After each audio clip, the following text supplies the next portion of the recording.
Congratulations, Coach. Thank you.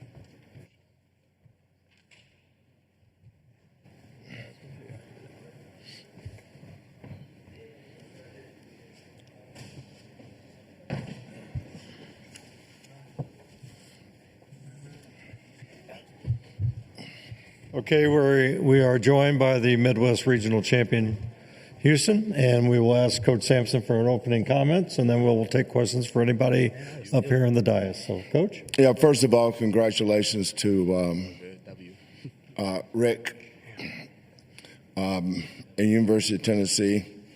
Making the Elite Eight is awesome. It's an amazing accomplishment. And when you work on this side of the table of coaching a team when they get to summer school in June all the way through today, I know what it's like. I know the heartbreak and the tears that's going on in that locker room, but they had an awesome season, and they're coached by a Hall of Famer in every sense. So congratulations to Tennessee on a great year. Really proud of our kids. We're playing a tough conference. I think going 19-1 in the Big 12, 10-0 on the road prepared us for this, because the Purdue game was kind of like a road game. Tennessee with their fans, a little bit like a road game too. But our kids are kind of calloused to that, and so kudos to them. Really proud of this bunch. I think the reason why we've been so good over the years is we've developed a great culture that our seniors adopt, and make sure that our young kids and new kids buy into it. We're kind of a homegrown program, and we bring kids in as freshmen. And it's been a secret sauce of ours. And we've had two kids the last 2 years in the portal, LJ, who came from Baylor, and Milos, who came from Oklahoma. But their character and their willingness to be coached the way we do it, and their maturity, I think has really helped. So, we have a really good team. I think being humble and staying hungry every day has really helped us. I'm more excited than I'm letting on right now. I'm really excited. I'm really happy for these kids. But it's their moment, and just happy for them. Thank you, Coach. And we'll take questions for Coach or the student athletes. Please raise your name, state your name, affiliation, and to whom the question is directed. Right here. Chris Schumer, Capital Sports Journalism. Coach, you guys really jumped on them that first 5-10 minutes of the game. I'm wondering what, if anything, did you see in the last 36 hours that might have indicated that your team was ready to do that? Well, it wasn't the last 36 hours. It's since June. We didn't get good the last 36 hours. We just went through the Big 12 tournament, played 3 games there. The thing I like about this team, I don't think they overreact to anything, good or bad. Kind of keep an even keel. It's kind of the way Milos is, kind of the way LJ is, J1, Emmanuel. They just kind of have a good way about them when it comes to that. We spent a lot of time at Purdue, just like they did us, because from the we played Arizona in the who did we play? Who was our first 2 games against in the tournament? SIU. What are you talking SIU and Gonzaga. So after SIU and Gonzaga, we knew we were playing Purdue, so we spent a lot of time preparing for them. And then Tennessee, I'd seen Tennessee play quite a bit. I knew it was Kai Ziegler and Chaz Lanier, and their Deganey kid. We'd seen them a lot, but we just felt like it was a good matchup for us.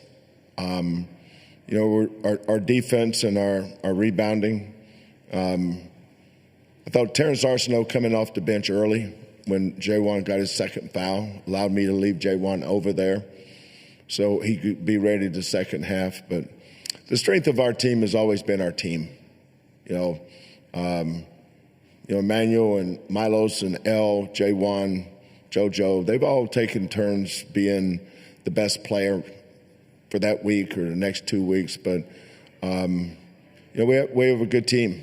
And whoever we play, is our next game, and we get prepared for it. And that's been our secret sauce. Question right over here, Dave. Coach, this is for Coach Sampson and Emmanuel, please. First bucket of the ball game, you guys scored, and then Emmanuel tied up in a volunteer there at the top of the 10-second line for a held ball situation. You guys go down and score, and then after 10 minutes, you're up 17-4. The defensive pressure that was set early. Can you talk about that, please? Emmanuel, we'll start with you. That's what we do. We're a great defensive team, and that's how we like to set the tone of the game is on the defensive end. And I think when we come out with the right intensity, we're a hard team to beat. And, we did a great job of that today. And, it helped us as we carried it, on for the rest of the game. Coach? Yeah, we start with our defense. Our kids understand how meticulous we are with our game plans, what we're trying to take away. And our kids have a very high basketball IQ. We have a very smart team. We're able to do some things that maybe outside the box, whether it's spending extra time like on baseline out of bounds plays. We spend a lot of time on that, offensively and defensively. We take pride in not being scored on baseline out of bounds. But Tennessee was different than Purdue and Gonzaga in that they didn't run a lot of ball screen stuff. They did the second half. But the first half, they just changed the angles of their pin downs. Not a lot of staggers.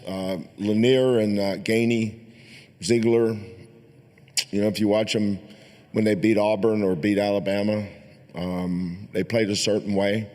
But, we play the way we play. And our kids are very confident in our approach and our defense. Question right here. LC Norton, SB Nation. Question for Coach. Hard-fought game, building that early lead, then protecting it, ultimately taking that intentional shot clock violation late in your last possession. What moment did it really sink in that you were going to win the game ultimately and move on to the Final Four? Well, I don't allow myself to think that way until the game's over, out of respect, number one, for the game. You always respect the game. And then number two, respect your opponent.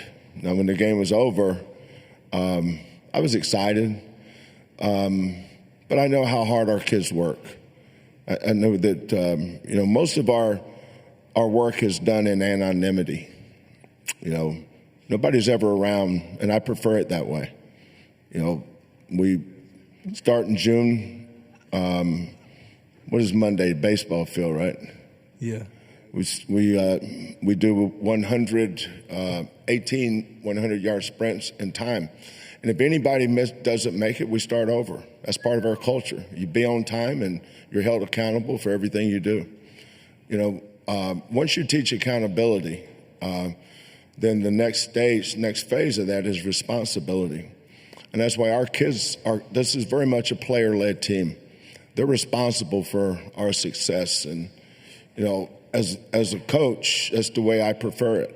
This is the 11th team I've had at Houston. I think we've won 30-plus games 5 times, but this is the first time we've won 34 games. And I'm glad this team did it.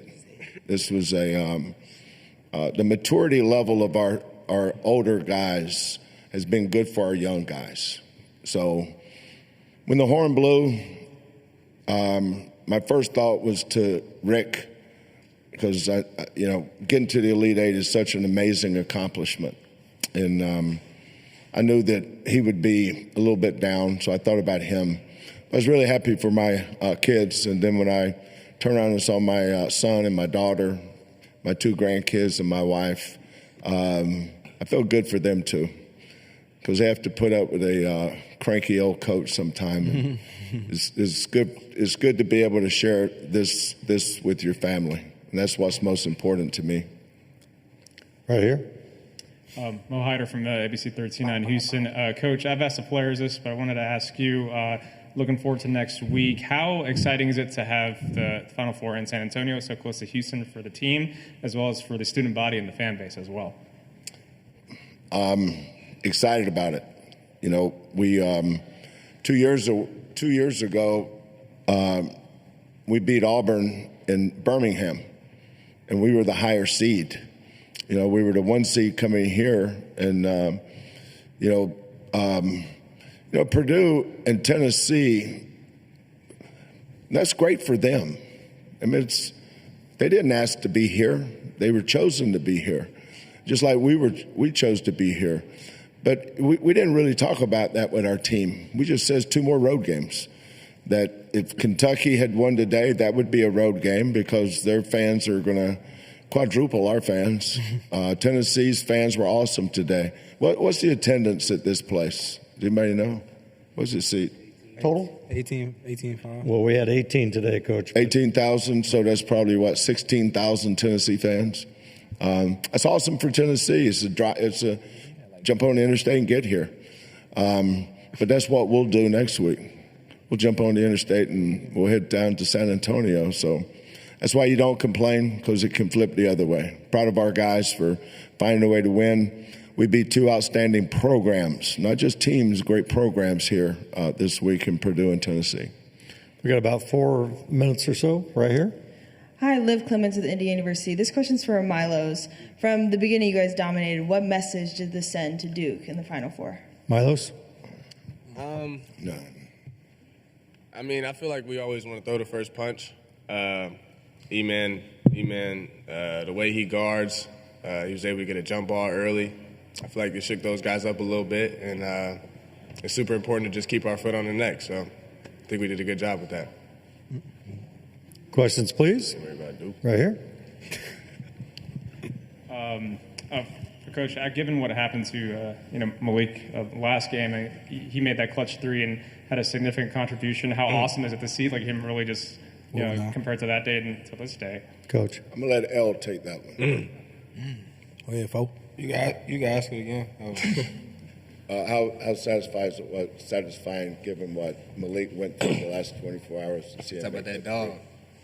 I mean, Malik is one of the most underappreciated players on the team, most underrated players in the country. So we definitely appreciate all the little things he did, and I'm glad he had a moment like that to hit a big shot for us, because he does all the small things that people don't really talk about, like getting rebounds, loose balls, block shots. So, he's a big piece of our team, and he stepped up big for us today. And he had a concussion. Yo. Dave Reinhardt, WCBK Sports. Coach, about 6 minutes ago, the score got to be about 11 points, and then 5 threes fell in a row for you guys. Boy, let's talk about that run right there at the end of the ball game. Yeah, I've seen that many times from our group. Home and away. I think we're one of the top 2 or 3 maybe three-point shooting teams in the country. All 3 of these guys shoot 40+% from the three-point line with volume attempts. So it's no surprise. I was more surprised they missed some of the ones they did. But, just kind of stay the course. When they started pressing us, my message in the huddle was be fearless. Don't be afraid to take a big shot, and don't be afraid to miss it either. What's the worst thing can happen? You miss it. Well, we're also a good offensive rebounding team. That's why missed shot is so much better than a turnover. You can't rebound a turnover. So if you get a window, I talked to LJ about this a lot. I don't have to talk to Emmanuel. Emmanuel usually shoots whether he has a window or not. But LJ is a little more frugal in his approach. But all three of these guys. Milo's had 6 threes the other night, last game. LJ's had many games with 6 threes, and so is Emmanuel. So that's part of our offense is that we've got outstanding offensive rebounders. And normally we don't take an offensive rebound back up. Normally we kick it out, and we call those daggers. So we dagger our offensive rebounds. That gives us another opportunity to make threes. We got time for a couple more, and we have one on Zoom. Dan Tortora, wakeupcalldt.com. For the student athletes, you heard Coach talk about getting the 34 wins and being happy that this team's the team that got to do it. What has it meant for you to be a part of the Houston Brotherhood and to reach the Final Four together this season? Emmanuel, we'll start with you. Can you repeat that? Yeah, please repeat. Right, I was looking. What does the season's accomplishments mean to you guys? Getting the school record 34 wins, Yeah. and me saying, and I'm glad it was this team that did it. What do you guys think of that? I mean, it's a good feeling. Just knowing what we've been through this season. We went through some struggles in the beginning, and a lot of people doubted us. But we got back in the gym, watched a lot of film, cracked down on the little things that we had to get better, and we fixed them. And we improved ever since then. And ending up where we are now is great. With the players that we have on this team, it's just we've come a long way, and it's a great feeling. Milos? Yeah, I mean, it's definitely a good feeling. This team, it's a brotherhood here. I love lacing up next to E and L every day. So I mean, it's definitely it's big time for sure. LJ? It's special because you're doing it with guys that you love, and it's always good to be on the right side of history. So yeah. Thank you, guys. All the best in San Antonio. Okay, thank you.